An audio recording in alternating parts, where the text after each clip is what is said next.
In this tutorial, you will learn how to create a glowing text effect.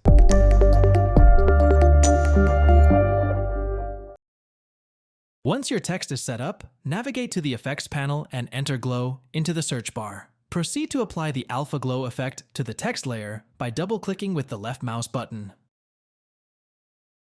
Change the start color to one of your preference. In this instance, I will transition from the color white to red, ensuring it stands out against white text.